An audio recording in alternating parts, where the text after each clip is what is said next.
Bienvenidas más madres al directo prometido. Aquí estamos para hablar de esa campaña que acabamos de lanzar. Bueno, lo lanzamos ya hace 4 horas, a las 8. Hemos estado trabajando a tope esta última semana, sobre todo ayer, para que saliera este manifiesto contra una vuelta al colegio sin medidas de conciliación. 6 meses luchando, 6 meses poniendo voz a la conciliación, 6 meses, bueno, llevamos 4 años realmente desde la asociación Yo no renuncio por la conciliación, luchando por una conciliación real que permita a la mujer madre trabajar y cuidar, que nos permita no tener que renunciar, que nos ayude a no tener que acabar con esa renuncia que parece la única salida. Recordemos que 6 de cada 10 mujeres renunciamos a nuestra carrera profesional, ser madres, datos antes de la pandemia. Imaginaros ahora la de mujeres que se está dejando por el camino, la de madres que están renunciando para poder cuidar de sus hijos y de sus hijas, porque no hay estructuras de conciliación que soporten todo esto, porque la pandemia y esta crisis del COVID-19 que nadie queríamos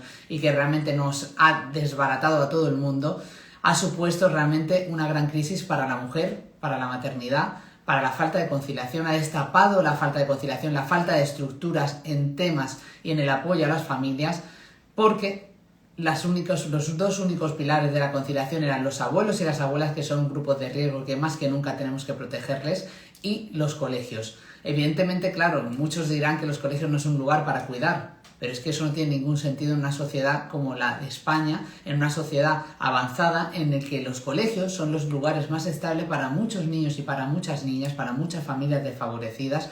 Y me quedo con esa frase que decían desde el gobierno sueco. Según la ministra Yolanda Díaz, no hay que compararse con Suecia. Yo sí quiero compararme con Suecia. Creo que tenemos que tener esas estructuras que apoyen a la familia y a la conciliación ya, y sobre todo en circunstancias como las que estamos viviendo. Y en el gobierno sueco decían: no se piensa en ningún momento cerrar los colegios, a menos que hubiera otros lugares donde los niños y las niñas pudieran estar, pudieran recibir esa educación, pudieran recibir ese apoyo emocional, esa ayuda alimentaria en muchos casos que reciben los niños y las niñas solo en las escuelas.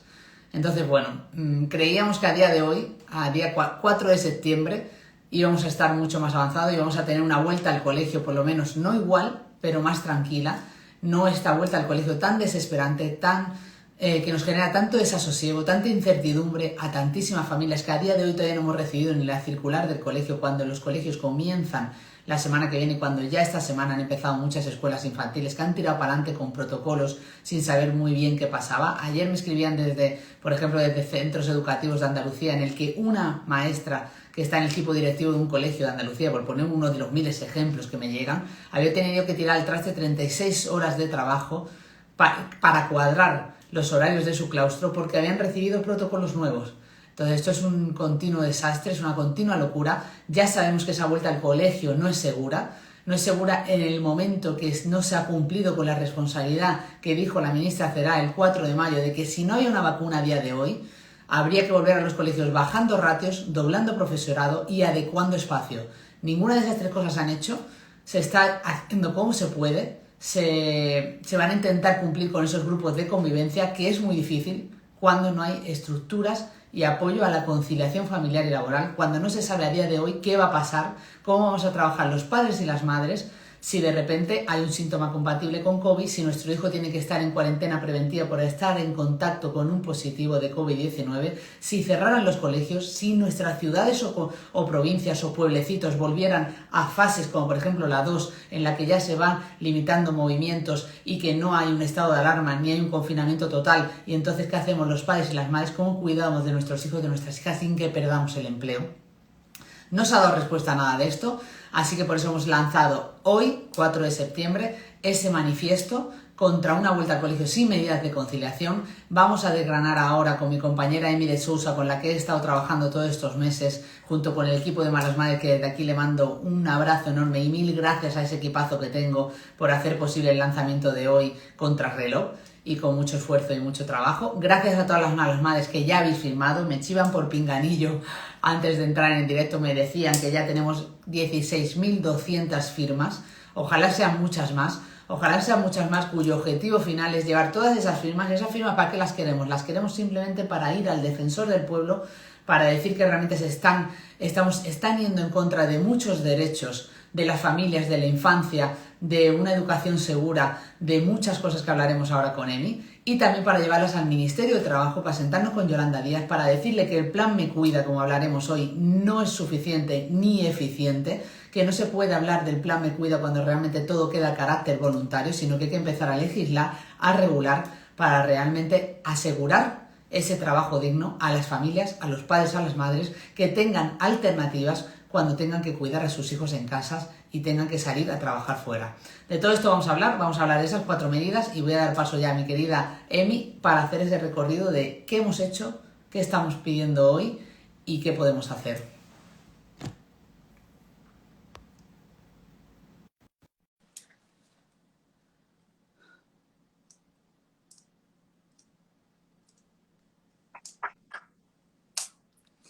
Hola Emi, Hola, ¿cómo vas?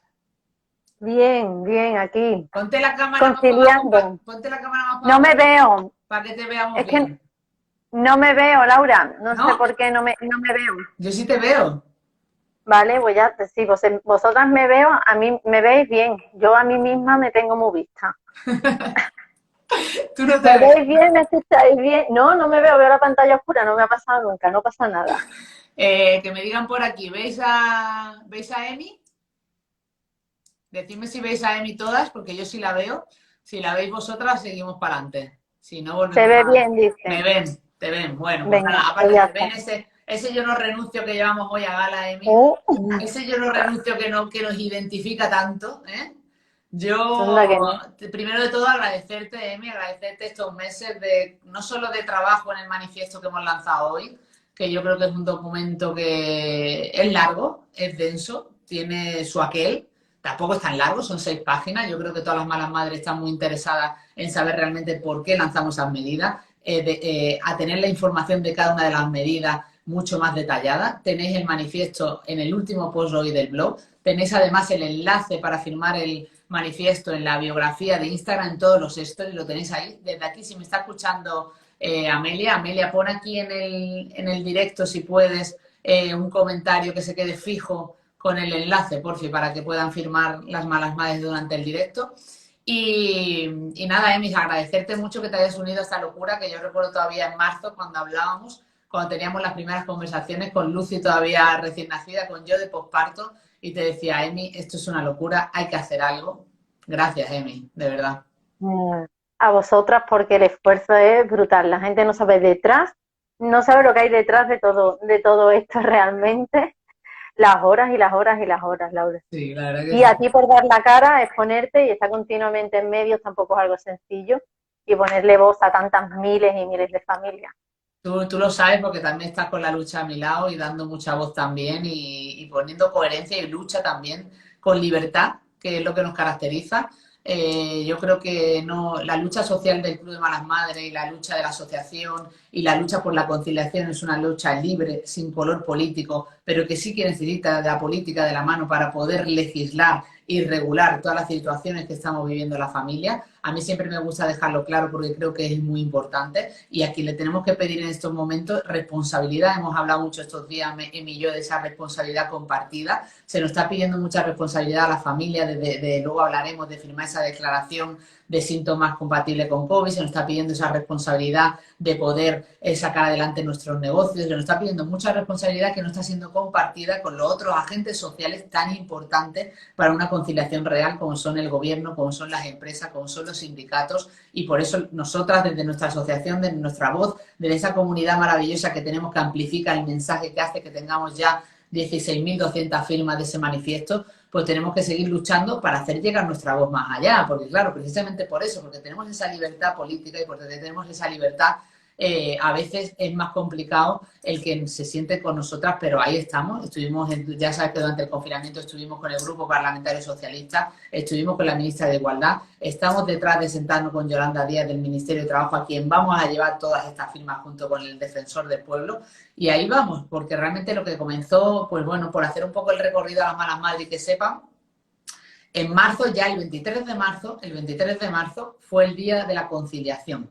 Ese día de la conciliación nosotras siempre hacemos algo y pese a estar confinadas en estado de alarma, creímos importante decir, ojo, cuidado con la conciliación.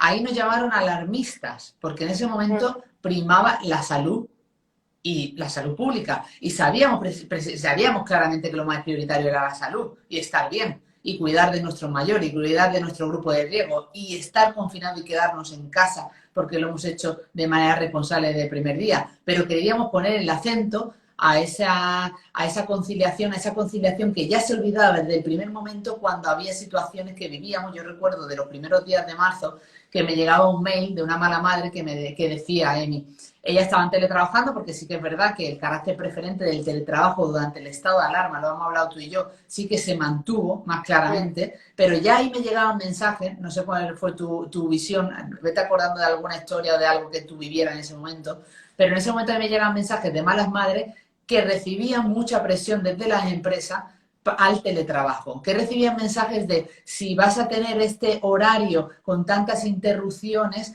vamos a tener que volver de manera presencial. Y esa madre decía, pero ¿a quién le cabe en la cabeza que teletrabajar ahora con niños y niñas no tenga interrupciones? Es más, en la encuesta, el 23 de marzo, ante todas esas situaciones que nos llegaban, lanzamos una encuesta que se llamó Esto no es conciliar y que da el eje a toda esta campaña que hoy deriva en un manifiesto en el que se decía que eso, que las interrupciones de los niños y de las niñas, la falta de un espacio de trabajo, eran los obstáculos y las barreras que tenían las malas madres para poder conciliar en una situación como esta.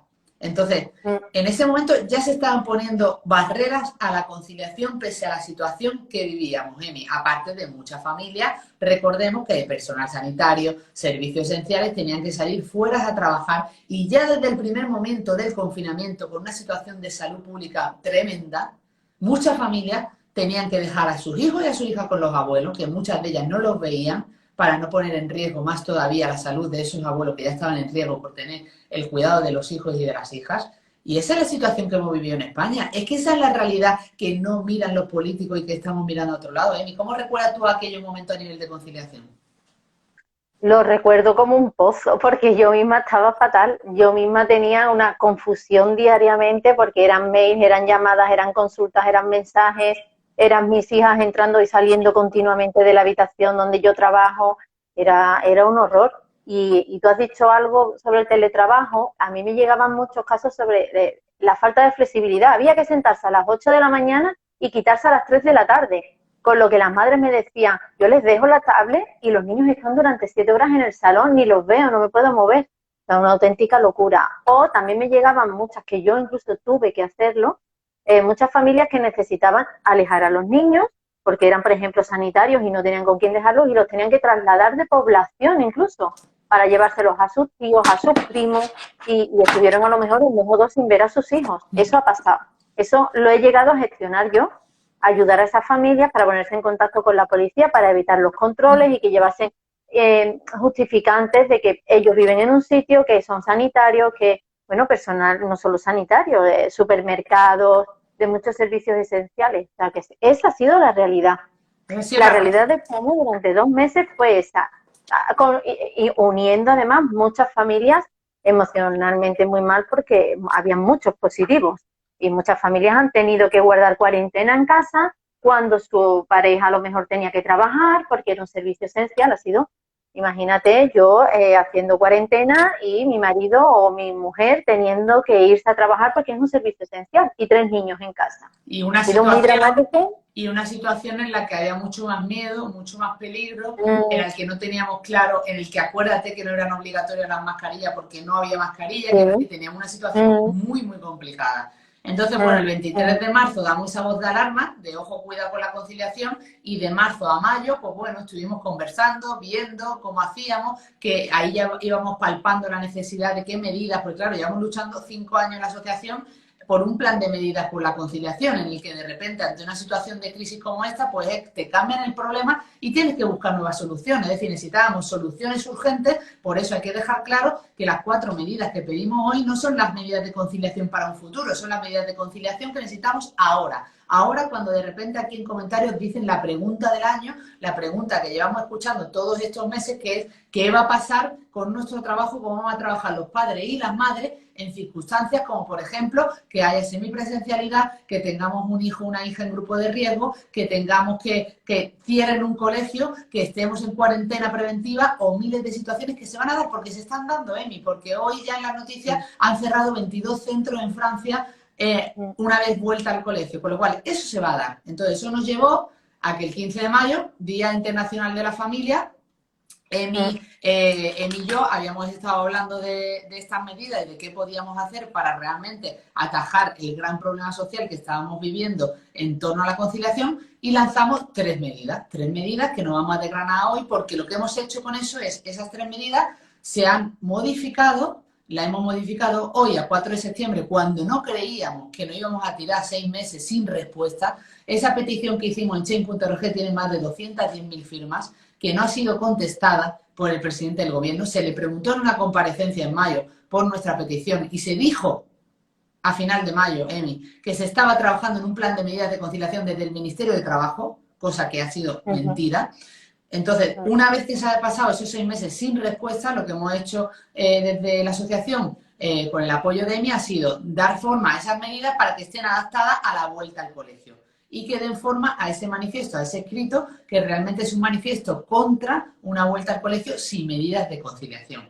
Vamos a decir esas 4 medidas, Emi. Primero yo las voy a mencionar, ayer estuvimos Emi y yo dándole muchas vueltas para que se entendiera, pero voy a mencionarlas y luego Emi va a entrar de lleno en cada una a explicarlas, ¿vale? Para que quede claro, aparte tenéis el manifiesto para poder leerlo con toda la tranquilidad del mundo, pero creo que es importante que nosotras, en lenguaje más cercano, os lo contemos para que no tengáis ninguna duda. Las 4 medidas que nosotras exigimos con urgencia y que creemos que podrían ayudar a todas las circunstancias familiares que nos han llegado tanto a la asociación como a Emi son: 1. Regulación inmediata de las bajas a madres y padres, también autónomos y autónomas cuyas hijas e hijos se encuentren en cuarentena por haber estado en contacto con un positivo COVID-19. Esto ha sido un total jaleo y ha sido un lío monumental estas semanas. Han pasado de decir, la ministra Cela dijo que se estaba trabajando en una ayuda retribuida, luego dijo Yolanda Díaz al día siguiente en Radio Nacional que solo nos acogíamos al Plan Me Cuida, que luego hablaremos del Plan Me Cuida, que debería llamarse mejor el Plan Me Descuida. De ahí pasamos a que Pablo Iglesias dijo que sí que se estaba trabajando en una baja cuando hubiera una cuarentena preventiva. Y ayer, por último, escuchamos las declaraciones de Yolanda Díaz en las que se dijo que se está trabajando y se está estudiando. Pero hoy el señor Escrivá ha dicho otra vez que queda eso un poco ahí en diálogo social y seguimos estando en la misma situación de no saber a 4 de septiembre, a la vuelta de que empiecen los colegios, si va a haber una baja o no, si cuando tu hijo esté en contacto con un positivo y tenga que estar en cuarentena casi 15 días, 14 días creo que son, y por tanto también la familia, ¿qué vamos a hacer? ¿Cómo lo vamos a hacer? ¿Y cómo se va a gestionar eso? Eso es la primera medida. Segunda medida, teletrabajo por imperativo legal en todos los casos en que sea posible cuando las circunstancias familiares de la trabajadora y trabajador lo exijan. ¿Por qué pedimos el teletrabajo por imperativo legal? Pues bueno, luego Emi nos contará, pero realmente es porque muchas empresas, después de un estado de alarma en el que se ha demostrado que se ha podido teletrabajar, que muchas mujeres han sacado adelante el teletrabajo pese a ser una locura y que esto no es teletrabajo, esto es sobrevivir y teletrabajar como podemos, lo sabemos. Esta regulación por imperativo legal no es para más adelante. Para más adelante ya hemos hecho nuestra propuesta del teletrabajo, que la subimos en junio. Nosotras con Emi también y con David Blay y con Maite Goscozábal hemos subido nuestra propuesta del teletrabajo con perspectiva de género. Eso es otra cosa, pero en este momento de crisis y de situaciones que va a definir Emi, hace falta el teletrabajo por imperativo legal, porque si no, en muchos casos no se está permitiendo. Tercera medida, asegurar la adaptación de jornada o su reducción sin pérdida salarial. Esto es fundamental, sin pérdida salarial. Luego nos cuentas por qué, Emi. Y en cuarta medida, porque aparte las medidas van como regulación inmediata de las bajas. Teletrabajo por imperativo legal. Si no puedes teletrabajar, pues por lo menos asegúrame la adaptación de la jornada, la reducción sin pérdida salarial. Y si en este caso no puedo ni teletrabajar, ni adaptar la jornada, ni reducirla, una ayuda económica a los cuidados para las madres y padres que trabajan fuera del hogar, también autónomos y autónomas, cuando ni el teletrabajo ni la adaptación o reducción de jornada sean posibles. Lo hemos intentado poner con lenguaje, la tenéis en Instagram, en los deslizables, lo tenéis en el post muy detallado, en el manifiesto, por favor, está súper detallado, pero aquí, para reducirla, hemos intentado poner un lenguaje cercano que se entienda. Es lo bueno de que el tándem Emi y yo. Emi es la experta legal, yo soy experta en conciliación, pero realmente vengo del mundo de la comunicación, con lo cual necesito que se entienda. Entonces, vamos a ir desgranando una a una, Emi. Regulación inmediata de las bajas madre y padre, también autónomos y autónomas, cuya hija e hijo se encuentran en cuarentena por haber estado en contacto con un positivo COVID-19. ¿Qué tenemos hasta ahora y por qué pedimos esto, Emi? Mira, lo que tenemos hasta ahora es la baja laboral si tu hijo es positivo, tu hijo o tu hija, perdón, si tu hijo o tu hija es positivo, bueno, pues igual que si tu pareja es positivo, tú eres el caso sospechoso, no puedes desarrollar tu actividad normal, no puedes ir a tu centro, hay que suspender el contrato de trabajo, por lo tanto es una baja laboral. Lo que nosotros estamos pidiendo es que se amplíe, es lo que tú has dicho antes, lo que se viene hablando todos estos días atrás. Creo que le llaman incapacidad temporal indirecta, baja laboral indirecta, porque a todo hay que ponerle un nombre. Y es importante, Entonces, no, es importante que digas esto, porque luego la gente y las malas madres ven IT no sabe y de qué se habla. encima lo ponen con siglas IT, que parece que es para IT. despistarnos más todavía, Emi. La IT son las siglas de incapacidad temporal, que para que nos entendamos todas, la baja laboral, ¿vale? Y lo que nosotros pedimos y lo que vienen ellos discutiendo entre ellos, hasta esta misma mañana, es si darla también cuando tu hijo no es que sea positivo, sino que sea un sospechoso. Por ejemplo, un compañero de la clase o de la otra clase ha dado positivo y tu hijo tiene que cuarentenar, tiene que guardar la cuarentena preventiva. Es un caso sospechoso, a lo mejor no tiene síntomas, pero sí que es verdad que puede positivizar, tiene que guardar cuarentena. En ese caso, el padre o la madre, si no se puede acoger a ningún otro tipo de medida, tendrá que tener una baja laboral, una incapacidad temporal indirecta, una baja laboral indirecta, como lo quieran llamar, pero tiene que tener, yo veo creo que hay argumentos jurídicos que pueden encajar perfectamente esa figura en lo que es una baja laboral. De hecho, hay médicos que se han pronunciado al respecto diciendo que sí la van a otorgar. Entonces, Porque yo ahora mismo, creo que cuéntanos eso, es decir, ahora mismo esa baja queda a la arbitrariedad. es que ahora mismo no está regulado. Entonces, queda un poco como a la arbitrariedad de los médicos de atención primaria, que te la quieran dar bien, yo qué sé, pues por estrés, ¿no? Por ejemplo, Que ya han dicho que pero no, y ya han dicho y han declarado los médicos que no la van a dar. que la mayoría no lo van a dar, no tienen por qué darla porque no está regulado, no es obligación, porque no está regulado. Entonces, nosotros lo que pedimos es que de forma inminente y urgente, porque ¿a qué vamos a esperar? Si es que ya ha empezado el curso escolar, ¿a qué estamos esperando? En cualquier momento, cualquier escuela infantil puede cuarentenar en cualquier momento. Entonces, ¿a qué estamos esperando? Para entender que la situación de un niño positivo o un niño sospechoso que puede positivizar mañana o pasado, para su madre o para su padre la situación laboral debe ser la misma. Pero no tanto incluso... Y más aún ya cuando pensamos encima, Emi, que a lo mejor esa familia además tiene alguien de riesgo en casa. Bueno, es que, a ver, si hay alguien de riesgo en casa, Laura, casi que yo me iría a cualquier otra de las medidas porque si hay alguien de riesgo en casa, yo no expondría a esa persona a salir de su casa. ¿Me explico? Sí, sí. Pero si desde luego el niño viene a casa porque ha estado en contacto con un positivo y ahí vive el abuelo de 90 años, Claro, que hay que lo que está pasando, discutir. claro, exacto, pero ¿sabes lo que está pasando? Es decir, ahora mismo, como esto no está regulado, como eso queda en un vacío legal total, cuando Claro, alguien le claro. pasa eso, lo primero que va a hacer es ir a su trabajo y preguntar qué puedo hacer. Y le van a decir, pues no puedo hacer nada Claro, porque incluso la empresa no tiene a dónde agarrarse porque no existe no, tampoco. Entonces, claro, no. ese trabajador no puede hacer nada, esa empresa no puede hacer nada y las familias lo que están haciendo es, para no perder su empleo, porque es que en este país, tú lo decías antes, la gente tiene que trabajar, Emi, pues lo va a dejar con los abuelos o las abuelas. Claro, claro. O lo va a dejar solo en casa, como mucha gente está dejando a niños un poquito más mayores solo en casa. Claro, quizás esta baja laboral sí que podría un poco quedar, a ver, si tú puedes teletrabajar, porque, a ver, el teletrabajo en España lo pueden hacer un 20, un 30% de la actividad. Normalmente la actividad en España requiere presencialidad, pero bueno, si lo puedes hacer, quizás sí que puedas acogerte al teletrabajo. Pero recordemos que el teletrabajo no está puesto por imperativo, entonces puede ser como una bola y el padre o la madre encontrarse en una situación tal de mi hijo con 8 años tiene que quedar en casa, ¿con quién lo dejo? No tengo una ayuda, no tengo el teletrabajo porque no me lo dan, porque no puedo adaptar. O no puedo hacer teletrabajo porque tengo un servicio esencial. Porque tengo un servicio, presencial, claro, presencial. Claro, entonces ahora mismo no está regulado Y si hay una discusión, Laura, y hay un debate político, es precisamente porque se sabe y se conoce la necesidad de que eso exista. Es decir, que si nosotros pedimos esta medida y la hemos incorporado, que no estaba incorporada en mayo, la hemos incorporado porque hemos visto la necesidad. Por supuesto, porque nunca imaginábamos que a día de hoy vamos a seguir igual que hace 6 meses. Pero es que es una necesidad. Es que yo creo que la nosotras situación vimos en la general, necesidad, nosotras vimos la necesidad antes del debate de esta semana. totalmente, porque ya la teníamos pensada. Porque este manifiesto está hecho desde la semana pasada, antes de que hubiera Sí, todo sí. esta locura. Con lo cual a la hora de comunicar el manifiesto sí que hemos valorado de manera positiva que esté debatiéndose. Pero lo que no se puede, es decir, yo valoro de manera positiva que el gobierno esté debatiendo esto, porque hay que hablar, hay que decirlo, hay que decir las cosas buenas y las cosas malas. Pero no se puede quedar en un debate abierto, no se puede quedar en estamos estudiando o estamos trabajando, porque eso es lo último que sabemos de la ministra de Trabajo, que estamos trabajando en ello. Y como le preguntó la periodista de La Sexta ayer, Yolanda Díaz, yo te lo pregunto a ti, Emi, llegamos tarde.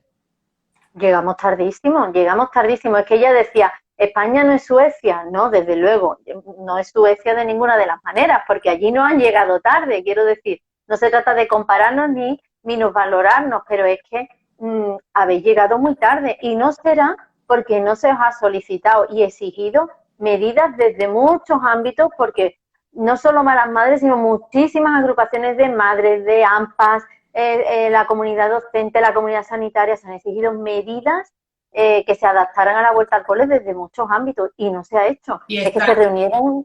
Sí, y eso conecta un poco con lo que hemos dicho de que realmente para nosotras el foco principal, porque cuando los medios de comunicación han intentado enfrentarnos a las familias entre si vamos a llevar a nuestros hijos al colegio o no, que yo lo pasé mal el otro día cuando directamente a mí de manera personal me preguntan si yo voy a llevar a mis hijas o no al colegio, digo, este no es el foco.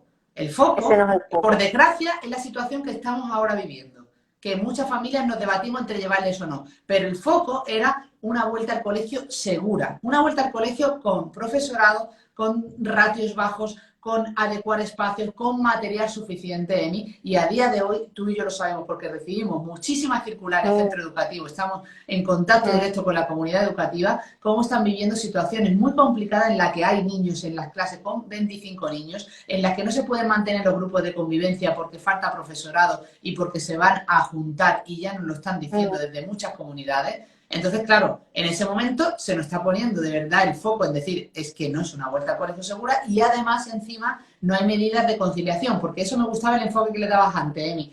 Lo que tú me decías de ¿por qué no es una vuelta segura? Es decir, cuéntame un poco lo que has dicho antes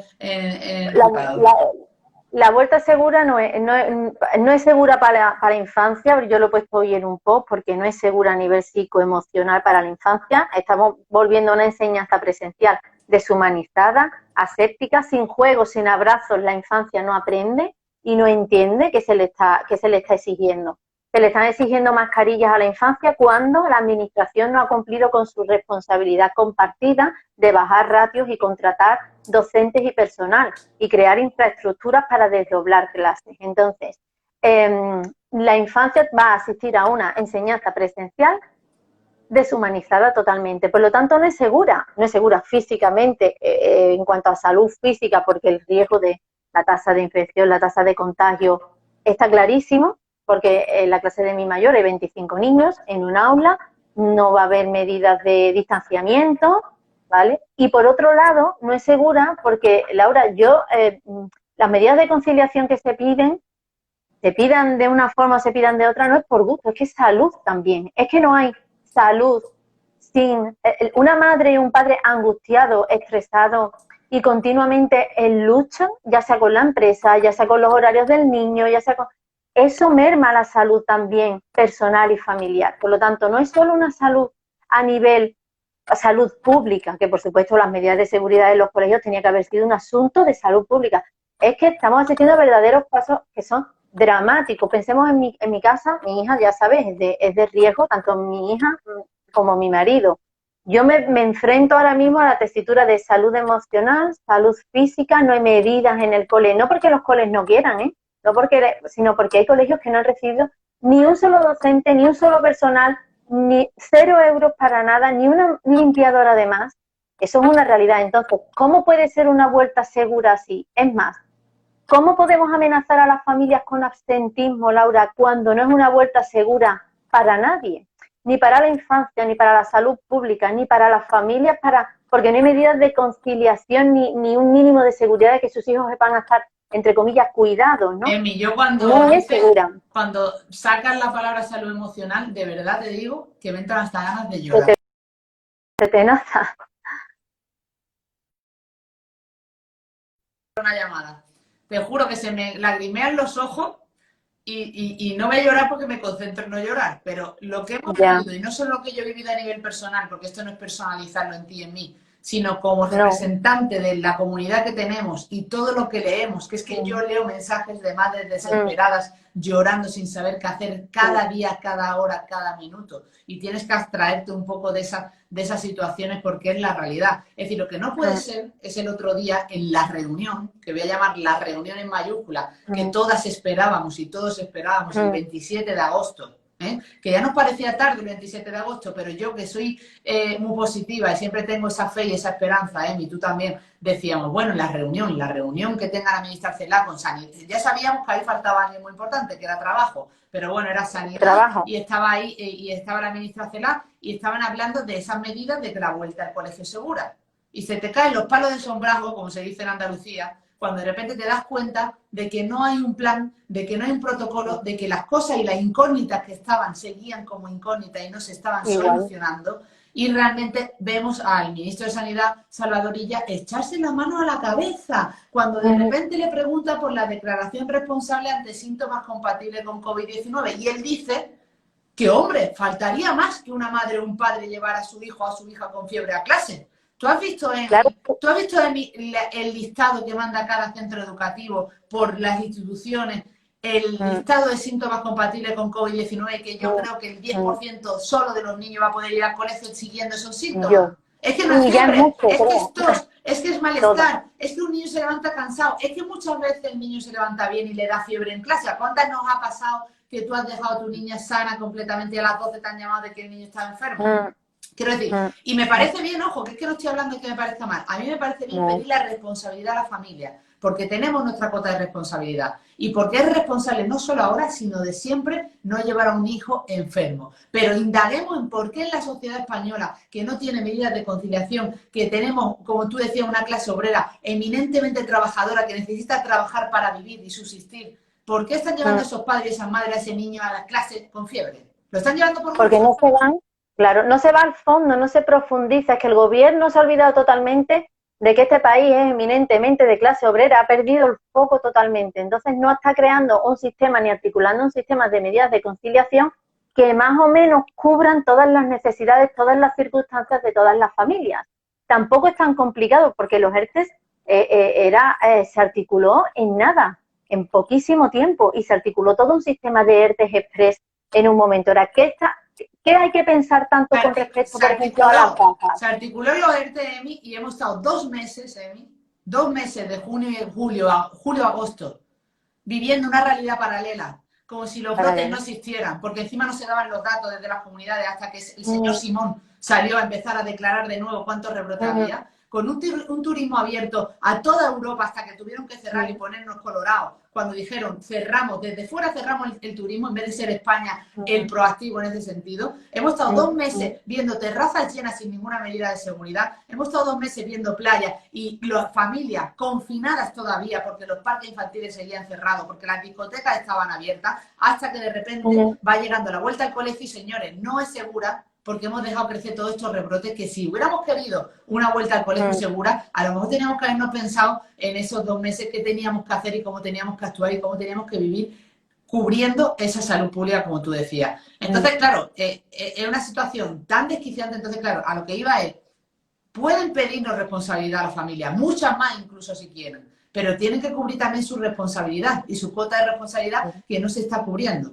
Entonces, una declaración responsable me parece estupenda, síntomas compatibles con COVID-19, siempre y cuando esa familia no tenga que perder su empleo para poderse quedar cuidando a su hijo. Porque si no, lo que va a pasar es lo que está pasando, que lo dejarán con grupos de riesgo, que son los abuelos y las abuelas, lo dejarán solo en casa o perderán su empleo y tendrán que renunciar. Es una sociedad española no puede permitirla. Y bueno, voy a avanzar porque si no es que me enervo y no avanzamos. Entonces, regulación inmediata de esas bajas, Emi. Lo has dejado bastante claro y yo creo que queda suficientemente clara la urgencia de esa primera medida. Decías antes, uniéndolo con el teletrabajo, que es por imperativo legal, que esta medida la llevamos pidiendo desde el 15 de mayo, ¿por qué es tan importante seguir hablando del teletrabajo por imperativo legal en todos los casos en los que sea posible cuando las circunstancias familiares de la trabajadora o trabajador lo exijan, Emi? Porque esto viene ya de 2019 cuando se hizo el Real Decreto de medidas urgentes y se instauró la posibilidad de adaptar la jornada incluso haciendo una modalidad a distancia, pero no ha funcionado. Desde 2019, no te hablo de la pandemia, ya en su momento no funcionó, porque las empresas siguen teniendo esos modelos arcaicos de trabajo, de estar sentado, del culo sentado pegado a la silla, y eso es así, igual que no hay flexibilidad y no hay jornada continua. Entonces, en unas circunstancias de excepcionalidad, a veces creo que se necesitan medidas correctoras, porque esas medidas correctoras son las que permiten la libertad de decisión. Es que a día de hoy la libertad de decisión de la mayoría de las familias de España es muy triste, Laura, es teletrabajar con 3 niños en casa o perder tu trabajo. Ese es el nivel de nuestra libertad de decisión, porque no tengo baja, no me adaptan la jornada, me dicen que me reduzca, que ahora luego hablaremos de ella, pero bueno, ahí se ha perdido el foco también del sentido de clases en este país. Entonces, el teletrabajo lo pedimos por imperativo legal porque no puede quedar al arbitrio de la otra persona, porque para empezar no forma parte del artículo 6, que es el que regula el plan Me Cuida, del Real Decreto 8. El teletrabajo está en el 5 y tiene un carácter preferente, pero voluntario. La ministra Yolanda Díaz insiste en que ha de ser voluntario por ambas partes. ¿Qué voluntariedad hay en una situación de excepcionalidad cuando mi hijo se tiene que quedar en casa, cuarentenado o positivo? Quiero decir, si no me das una baja laboral, no me das una ayuda económica para, o bien me quedo yo o se queda alguien cuidando de mi hijo, me tendrás que ofrecer el teletrabajo. Las empresas tienen su cota de responsabilidad en todo esto también. No se trata de que nosotras queramos el teletrabajo imperativo para siempre. Tú lo has dicho antes, nosotros no hemos pedido eso cuando hemos presentado nuestra propuesta a la legislación con respecto al trabajo a distancia. Es importante dejarlo claro. No, ni Emi ni yo ni la asociación está de acuerdo con un teletrabajo pese a ciertas circunstancias. Quiero decir, Malas Madres, por ejemplo, de un equipo de trabajo que estamos teletrabajando al 100% todos, porque es un proyecto digital, porque lo hemos adecuado de esa manera. Pero la mayoría de las empresas, quitando un 10% de pequeñas startups o e-commerce, no debería teletrabajar al 100% porque realmente eso conlleva una trampa para la mujer y por eso la perspectiva de género es tan importante, porque nos invisibilizaría aún más. Pero en unas circunstancias excepcionales como esta, en la que estamos en una crisis, en la que realmente tú no puedes elegir, es decir, tú no estás eligiendo teletrabajar por gusto, tú estás eligiendo para poder cuidar a tus hijos a la vez y seguramente alargando el horario y haciéndolo como puedas. Ahí es cuando hay una cota, lo que le pedimos a las empresas desde aquí también. Un aplauso enorme para todas las empresas que lo están haciendo. Muchísimas pequeñas empresas están teletrabajando y lo están haciendo fenomenal y se merecen el mayor de nuestros aplausos, pero realmente hay muchas que no lo están haciendo y esas muchas tienen que tener esa cuota de responsabilidad, de decir, es que estoy en un momento que no solo por la responsabilidad de mis trabajadores para que puedan cuidar familiarmente, sino también en mí por la salud pública. Claro, claro. Es que es una base importante para frenar la tasa de incidencia, la tasa de contagios. Si quien puede teletrabajar y lo ha venido haciendo eficientemente durante estos meses, porque, a ver, es que en el momento en que se empezaron a dar las sucesivas fases de desconfinamiento, las empresas empezaron a llamar a sus empleadas y empleados a trabajar presencialmente. Eso nos han llegado a las dos muchísimos mensajes. De esto te estoy hablando de ¿qué? De mayo, ¿no? De mayo. Porque si las circunstancias no han cambiado, el riesgo sigue ahí, mis hijos siguen en casa, yo te estoy acreditando deberes de cuidado para con personas que no se pueden cuidar solos, por lo que sea. Hablamos de hijos y hijas porque estamos focalizando en la vuelta al cole, pero piensa en una persona de riesgo o en un padre de 90 años, ¿no?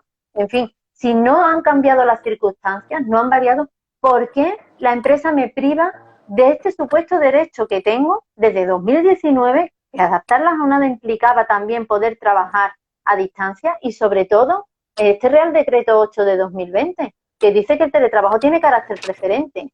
Entonces, se sigue dejando a la arbitrariedad de la empresa. Por eso en el manifiesto es que acaba siendo una lucha entre David y Goliat permanentemente. y si te lo deniegan o te metes en un tema judicial, la jurisdicción social está totalmente colapsada, Laura. Hay Ayer, juicios. sí, ayer, exacto. Eso es súper importante porque eso hablaremos luego eso claro, si lo dejamos, es decir, si una, por ejemplo, vamos a poner el ejemplo de tantas malas madres que nos escriban a la asociación y llaman al teléfono amarillo de la conciliación, que pobre está que arde. Llama una mala madre que le han denegado pues una adaptación de la jornada, el teletrabajo, que tiene carácter preferente, como sabemos. ¿Qué puede hacer esa mala madre, Emi? ¿Qué hace? Demandar. Es que a día de hoy, por mucho que defienda el plan.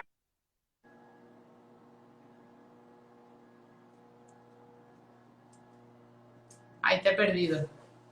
He perdido a Emi.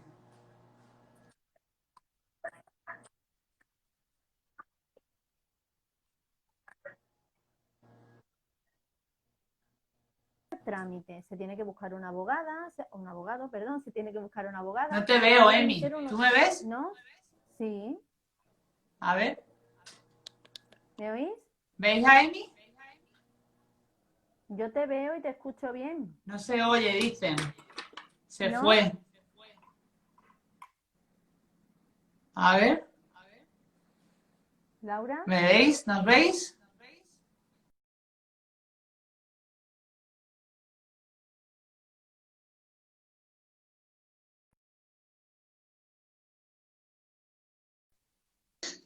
¿Me veis a mí? ¿Hola?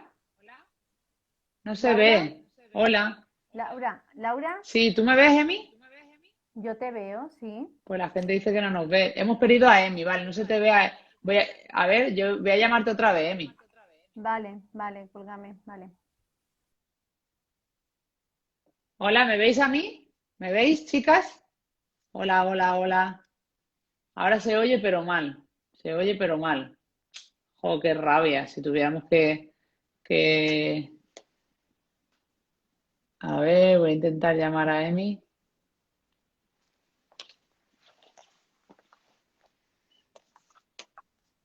A ver, ¿nos escucháis? Laura. ¿Nos escucháis? ¿Nos veis? ¿Nos veis, chicas? Laura. Sí, yo te ¿Que veo. me oyes? Yo te veo y te escucho, Vale. Emi. ¿Vosotras? Vale, Ahora sí, vale. bien. Emi, Emi Vale. no. ¿Qué ha ¿A pasado? Emi no? ¿No la veis a Emi? A mí no. Se ve. Amelia, Se ve. dinos si nos ves bien. A las dos. Bien. ¿Veis? A Emi no, dicen por ahí. A veces sí se te oye bien, a veces no. Bueno, Emi, es que claro, Bueno, como estamos metiendo mucha caña, a lo mejor no, nos yo vetan, a creo, lo mejor nos vetan en directo. es que no dejan de entrarme llamadas y yo creo que eso, a lo mejor, Sí, ¿sabes qué creo que pasa? a lo mejor puede ser por Sí, eso, ¿no? sí, ¿sabes qué pasa? Que muchas veces habría que quitar los datos, pero bueno. Ah, Bueno, esto es que a lo mejor que están llamando al ministerio. Y del ministerio, Yolanda Díaz nos está no, llamando, no, ella no me está llamando, ella está diciendo que vete en este directo.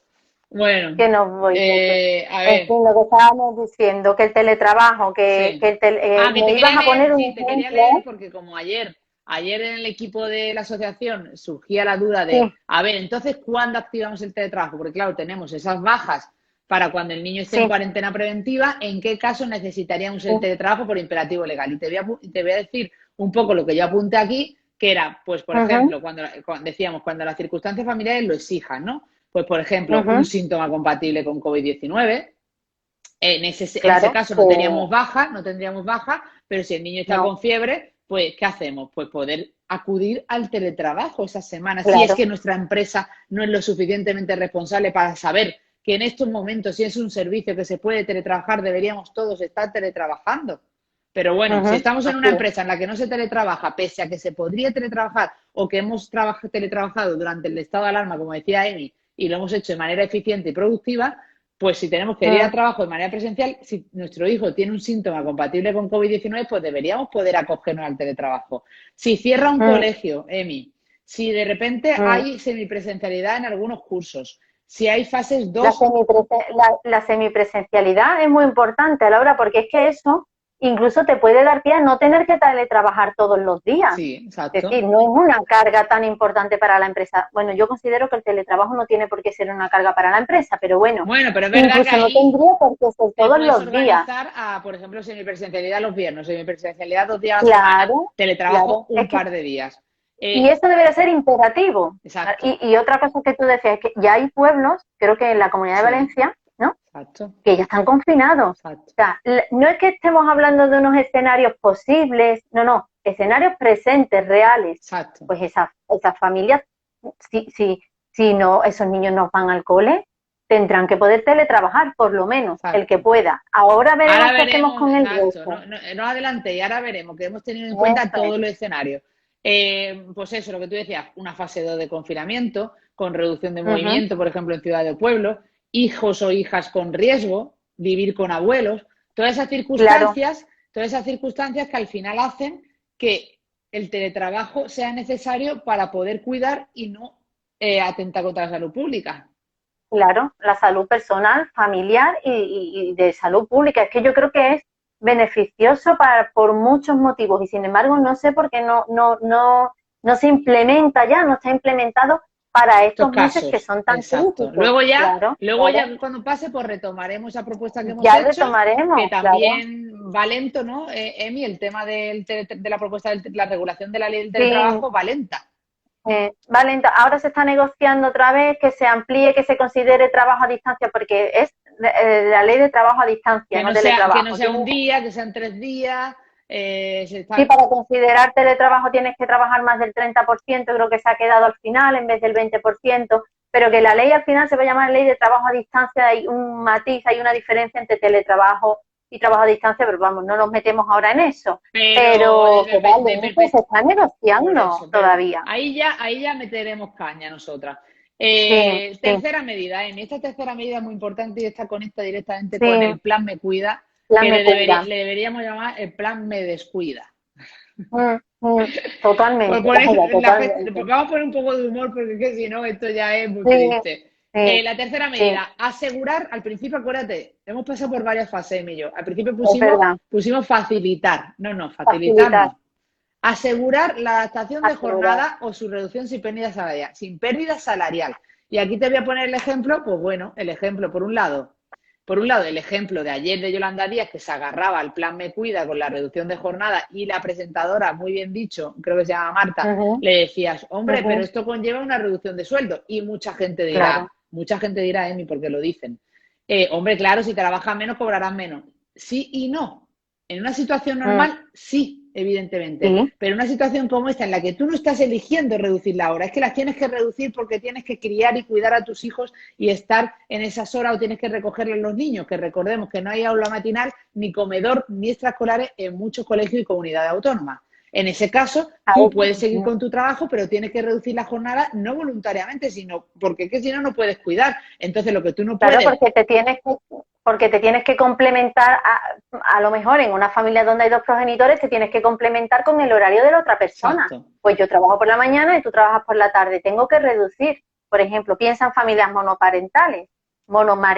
Yo digo monomarentales porque no está detectado por la RAE, tú me lo permites, Laura, pero es que el 80% de este tipo de familias son las mujeres las que están a cargo. Esas mujeres que no pueden teletrabajar o, bueno, las circunstancias especiales del trabajo no permiten una adaptación, piden una reducción, por ejemplo, que cubra ciertas horas para poder organizarse con, no sé, con abuelos, por ejemplo, pero no pueden sostener una carga familiar si además le reducen el sueldo. Volvemos a lo mismo, es que esto no es algo que pedimos para siempre, lo pedimos para ahora, para estas circunstancias especiales. Y porque volvemos a insistir, porque dependemos del sueldo. Si tú le rebajas al 50% el sueldo a una familia, quizás no alcance ni para pagar la hipoteca o el alquiler. Es que perdemos el foco, perdemos que estamos hablando de un país eminentemente obrero. Y eso no se puede perder en un país, Laura, porque si perdemos ese foco, cualquier anomalía, cualquier excepcionalidad siempre va a atacar más a las personas más vulnerables. Y dentro de las clases sociales más vulnerables, siempre a las mujeres.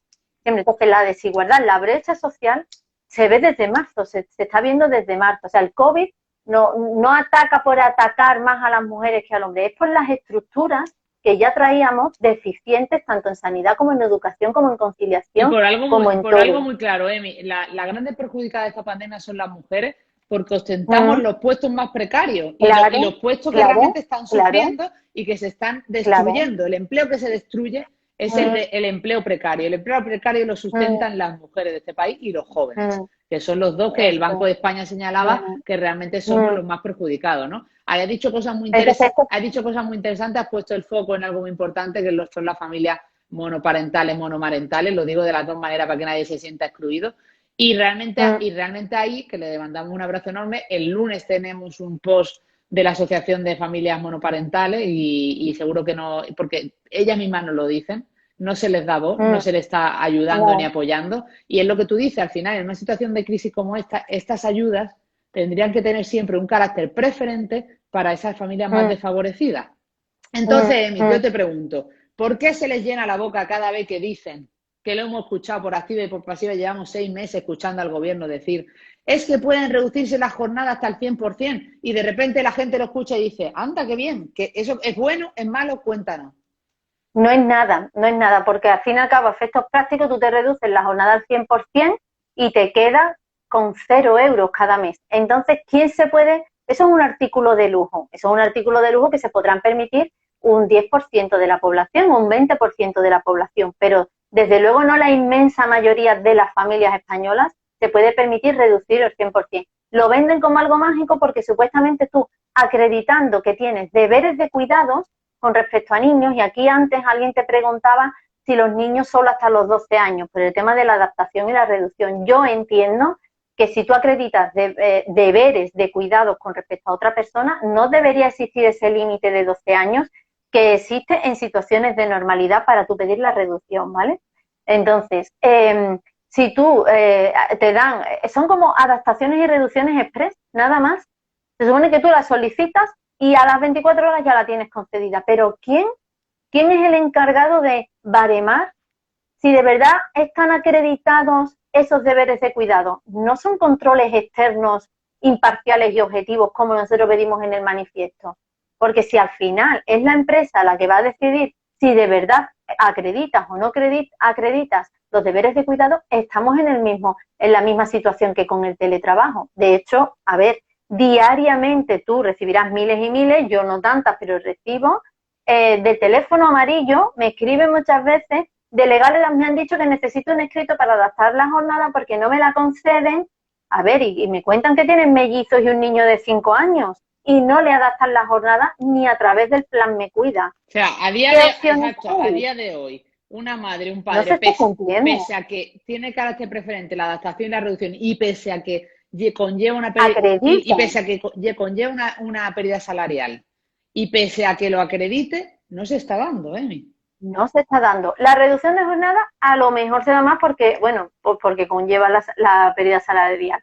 La adaptación de jornada no se está dando. Claro, las familias tienden a pedir antes la adaptación de jornada porque no suele conllevar pérdida salarial, pero no porque tengan la libertad de decidir, sino porque no les queda más remedio porque hay que comer, pagar la luz, el agua, o me reduzco y le pido a Endesa que me reduzca también la factura, que a lo mejor es suerte y nos la reduce. Pero entonces no hay libertad de decisión. El plan Me Cuida no está siendo eficiente y no está cumpliendo con o con la idea originaria. No digo que no se creara con buena voluntad, que no es eso, pero que no está funcionando. Claro. Porque al final las familias, las mujeres en su mayoría, tienen que demandar y no hay tiempo, no hay dinero, no hay ganas, no hay energía. Estamos en medio de una pandemia, venimos de un confinamiento, no sabemos cuántas de esas mujeres que están pidiendo adaptación han sufrido la pérdida del padre, de la madre, yo que sé que son miles de... Y no solo eso, Emi, no hay conocimiento tampoco legal de cómo hacerlo.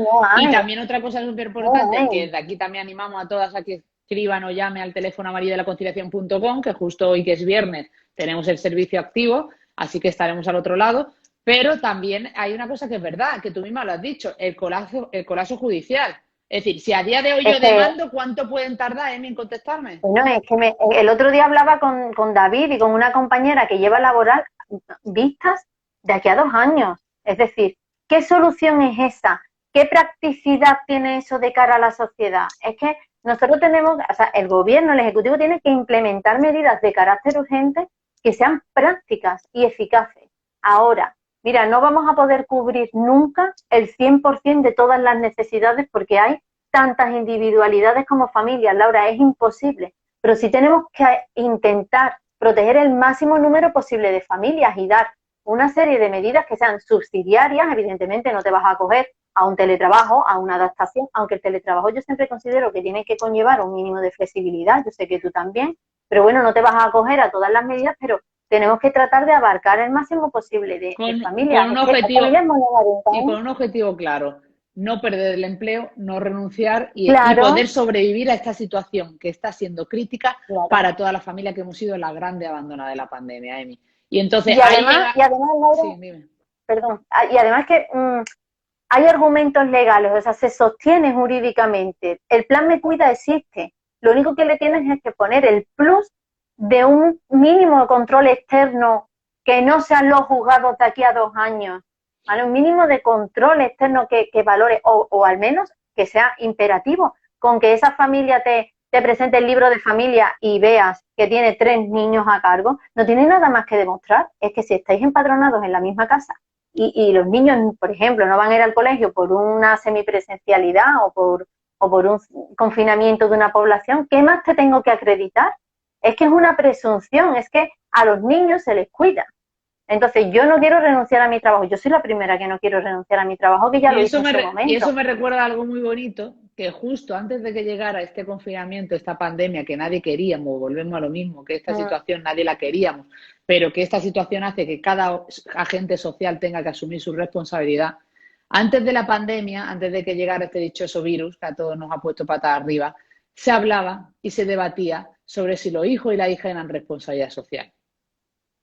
Y entonces ahora es cuando hay que demostrar que es una responsabilidad social, que llevamos diciendo nosotras 5 años que el cuidado de los hijos es una responsabilidad social, que la maternidad es un bien de la sociedad, que es el futuro y el reemplazo de esta población que nadie, que luego nos echamos la mano a la cabeza cuando decimos la tasa de natalidad baja a los años 40, pero esto no se está solucionando. Entonces, antes de que, porque yo creo que no corta el directo, pero bueno, por si acaso, o si Lucy se pone a llorar. Has dicho una cosa muy importante, que hemos intentado tener todos los casos y todas las situaciones de las familias presentes. Entonces, ahí llevamos a la 4ª medida. Quiero decir, en el caso de que tu hijo no tenga una cuarentena preventiva y te puedas acoger a esa baja que pedimos, regulación inmediata. En el caso de que no puedas teletrabajar por imperativo legal porque tu trabajo no lo permite. En el caso de que no puedas adaptar la jornada ni reducir la jornada, porque es verdad que hay puestos de trabajo que no pueden adaptarse ni reducirse por distintas circunstancias o por distintas razones. En esos casos en los que queremos proteger a esas familias más desfavorecidas, que no queremos que se destruya el empleo, que no queremos que no tenga ninguna solución, llegaríamos a la ayuda económica, a la última medida, que dime, tú bien explícamela, Emi, ¿cuál es la última medida?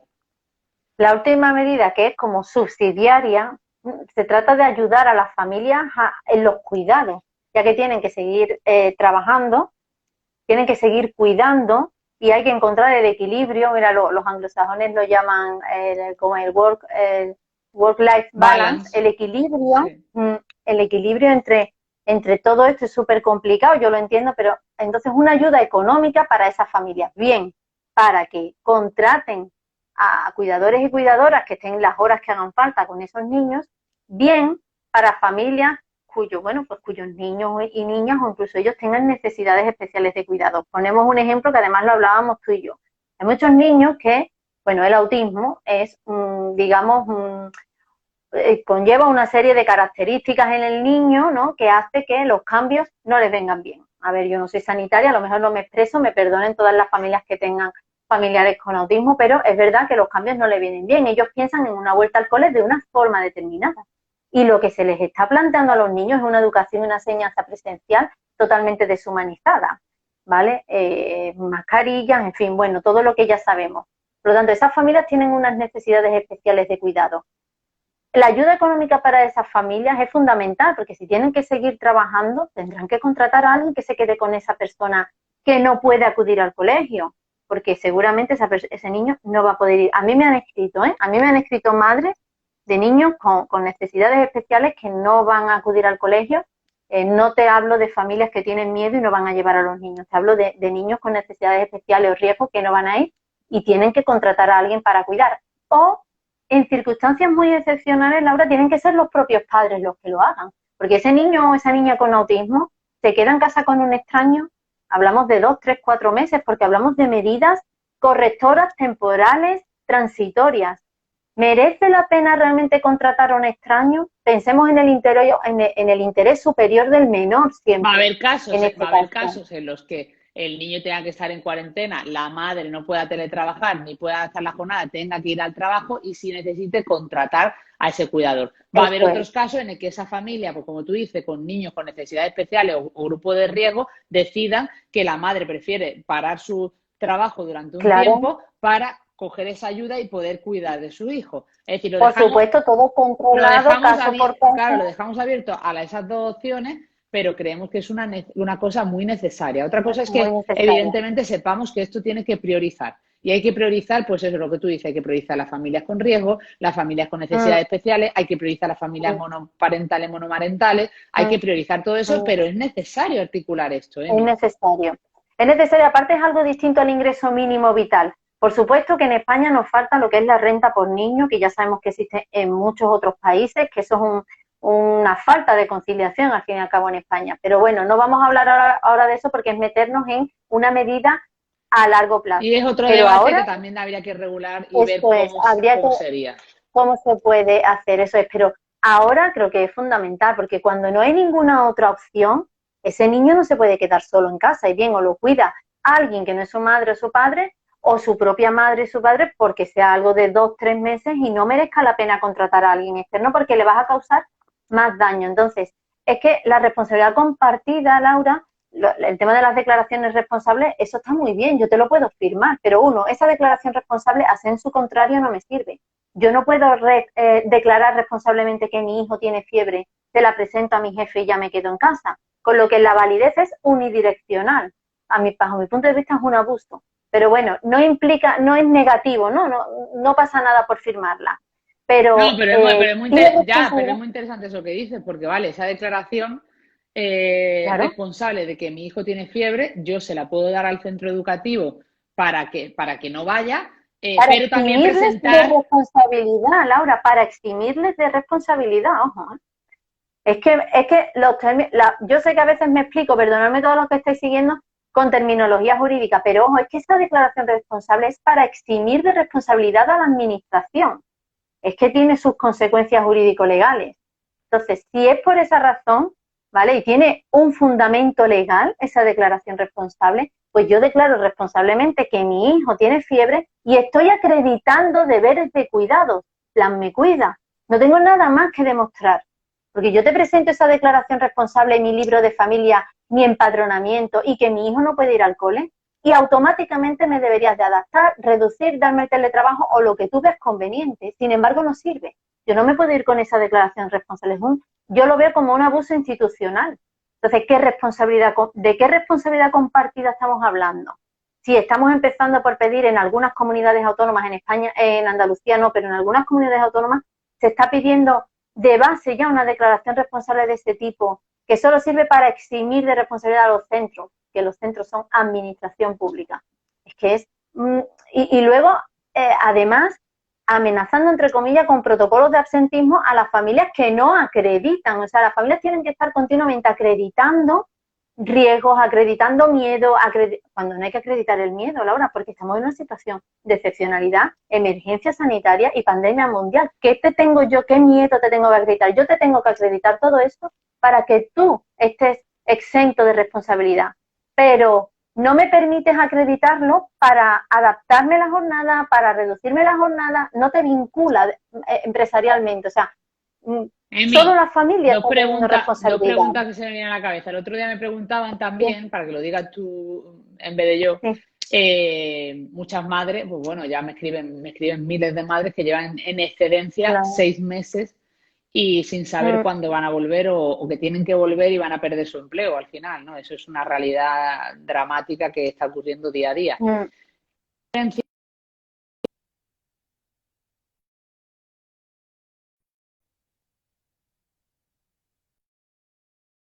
han llamado a mí ahora. ¿Qué diferencia hay entre la excedencia y una reducción de jornada al 100%?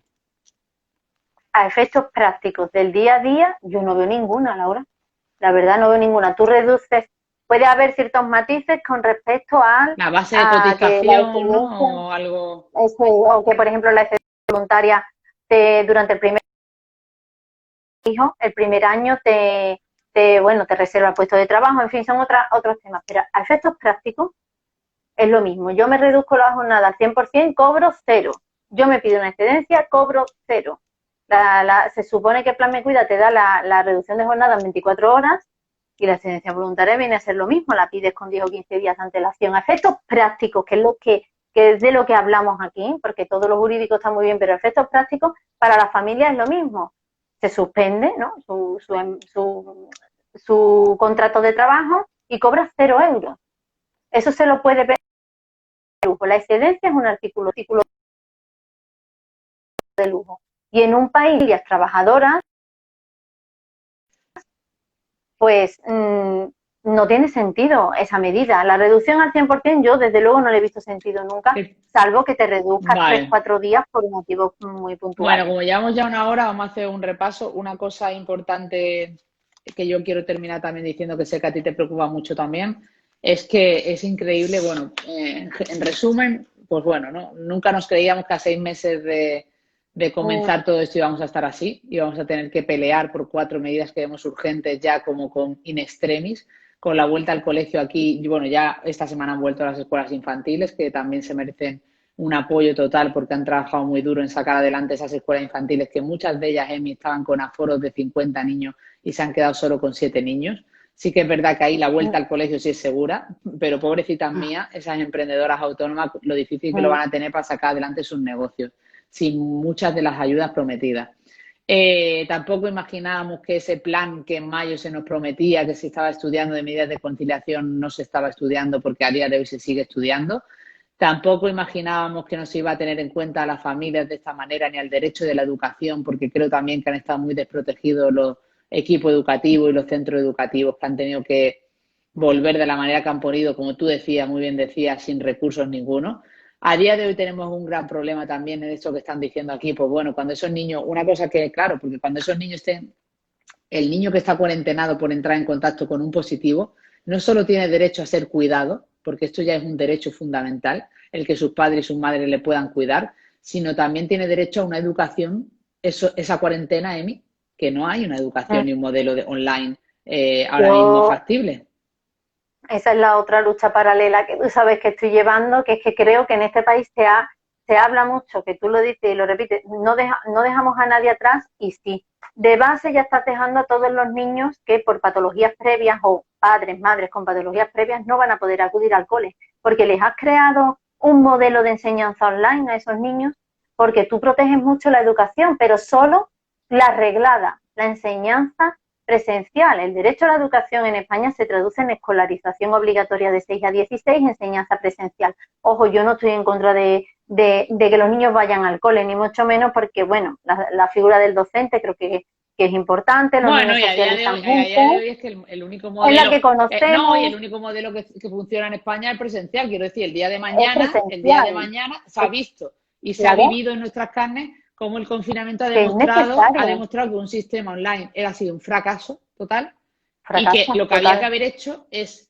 esos meses, que realmente ha sido agónico para la mayoría de las familias que hemos sacado adelante, como hemos podido la educación. Emi, ¿qué hubiera pasado si esos meses lo hubiéramos dedicado a establecer esas medidas de conciliación, a establecer ese modelo online para comenzar este curso bien? A una vuelta al colegio segura a todos los niveles.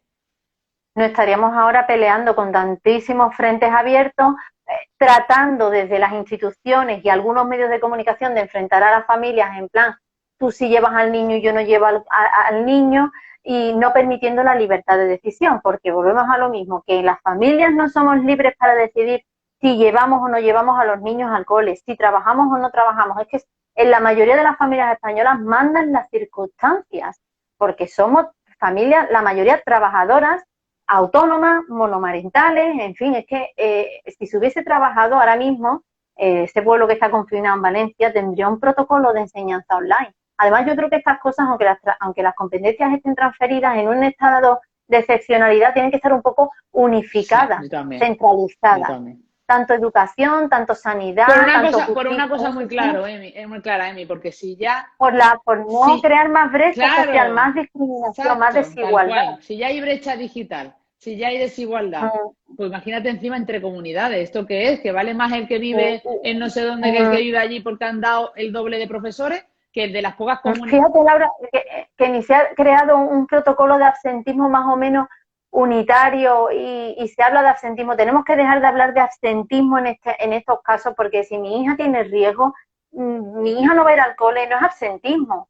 Si yo tengo mucho miedo porque mi padre se murió por COVID hace 4 meses, y esto es un miedo real, es un miedo insuperable, es una figura penal, quiero decir, estoy totalmente exenta de responsabilidad penal. ¿Por qué le seguimos dando bomba a eso y enfrentando a las familias? Yo hablo con los medios de esto, tú lo sabes, como nunca he hecho diariamente y además me pongo súper nerviosa porque me da mucha rabia que se esté tratando de enfrentar a las familias y poniendo el foco, como tú decías antes, en algo que no nos incumbe a las En familias, algo que no quiero decir. depende de nosotras. Entonces, Es que la falta de responsabilidad y de implicación y compromiso institucional legitima que las familias tomen las decisiones que tengan como mejores para su convivencia. pero Y bueno, sin Emi, embargo no se está como se haciendo. nos va el tiempo y llevamos ya más de una hora y Ujú, no quiero que se corte, vamos a resumir en, bueno, pues en la importancia de ese manifiesto que hemos escrito con mucha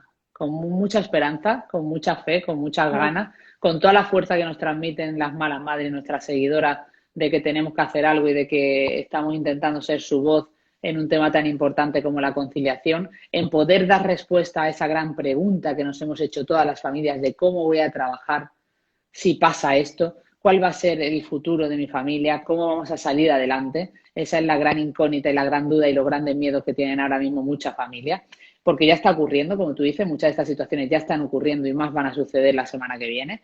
Entonces, bueno, pues ese manifiesto que tenéis en el último post, que está colgado en todos los enlaces de Stories, que lo tenéis en la bio de Instagram, que ahora dejaré también aquí en este directo que se queda colgado, pedimos 4 medidas que hemos ido analizando y trabajando desde esas 3 primeras que pedimos el 15 de mayo hasta ahora estas 4 medidas adaptadas a un manifiesto contra una vuelta al colegio sin medidas de conciliación. Y voy a repetir, voy Laura, a repetir, voy a decirla rápidamente y te dejo acabar. Uno, regulación inmediata de las bajas a madre y padres, también autónomos, autónomas, cuya hija e hijo se encuentren en cuarentena por haber estado en contacto con un positivo COVID-19. Recordemos que ahora mismo solo lo hay si tu hijo o hija es positivo. Dos, teletrabajo por imperativo legal en todos los casos en los que sea posible cuando las circunstancias familiares de la trabajadora y trabajador lo exijan. Tres, asegurar la adaptación de la jornada o su reducción sin pérdida salarial, no dejarlo todo al carácter voluntario del plan Me Cuida. Cuatro, ayuda económica a los cuidados para las madres y padres que trabajan fuera del hogar, también autónomos y autónomas, cuando ni el teletrabajo ni la adaptación o reducción de jornada sean posibles. Recordando que esta ayuda económica puede ser para contratar a un cuidador o para esa madre o padre que decida cuidar en casa. Cuéntame, Emi, para cerrar este directo. eso, lo único que quería aclarar a raíz de ver algunos comentarios en el post tuyo de esta mañana, que son medidas de conciliación para las familias que tienen y están trabajando para que no se vean abocadas a la renuncia, que no quieren, porque la mayoría de las personas quieren seguir trabajando, más si les gusta el trabajo. Entonces, que no nos olvidamos de personas que están cuidando, que han decidido cuidar, que han elegido cuidar voluntariamente, que sabemos que esas personas, esos cuidados hay que cuidarlos también, pero que estos son es otro tema. No, nosotros estamos focalizando ahora mismo, uno, en la situación de la vuelta al cole, dos, medidas de conciliación para familias que están y tienen que seguir trabajando porque así lo necesitan. Y a falta de no poder hacerlo, que sea el Ejecutivo, el Gobierno, el que les brinde la posibilidad de adaptar su vida, de equilibrar su vida familiar, personal y de conciliación, que focalicemos en lo que estamos muy importante pidiendo. porque llevamos además 5 años luchando por un plan de medida de conciliación que en cuanto que pase esta crisis sería poco coherente, sería poco responsable que estuviéramos pidiendo en estos momentos de crisis, de pandemia, otras cosas. Luego seguiremos luchando por ello, tenemos siempre el foco y el pensamiento en todas las familias, en todas las circunstancias, como bien decía Emi, pero estamos en un momento crítico, clave, de vuelta al colegio sin medidas de conciliación. Y ese es el foco que tenemos que poner hoy y las semanas próximas para poder llevar todas esas firmas, que es el objetivo último, que ya seguro que estamos casi en esas 20.000 y tenemos que llegar a muchas más, a 100.000, 200.000, 300.000, a todas las que podamos, a todas esas malas madres que nos siguen, que firmen todas, por favor. 500.000 es una iniciativa legislativa popular. Pues ahí iremos debajo del brazo con todas las firmas para poder sentarnos y realmente demostrarles que si realmente hay tantas firmas en 4 medidas tan coherentes y tan de sentido común, es porque falta esa legislación, es porque hay un debate, no solo un debate pendiente, sino una regulación pendiente. Y poco más que decir, simplemente que firméis ese manifiesto, que compartáis, que estamos al otro lado con mucha emoción, muchas ganas, mucha fuerza, toda la que nos dais con todos esos mensajes que nos brindáis, que tengo que agradecer infinito a esta mujer que cada día la tengo más cerca, que me he venido a Andalucía solo para poder abrazarla ya mismo, espero, que estamos muy cerquita, pero no nos podemos abrazar, pero el día que lo celebremos lo vamos a celebrar por todo lo alto, que no renunciamos, que estamos aquí de verdad luchando por vosotras, siendo la voz de todas vosotras, que la cota de responsabilidad de la familia ya está sobre la mesa, que esperemos que esa cota de responsabilidad del gobierno y de la empresa nos acompañe, Emi. Eso es. Pues nada, que mil gracias, que eres una crack y que te quiero un montón. Besos y gracias, malas madres. Gracias, chao.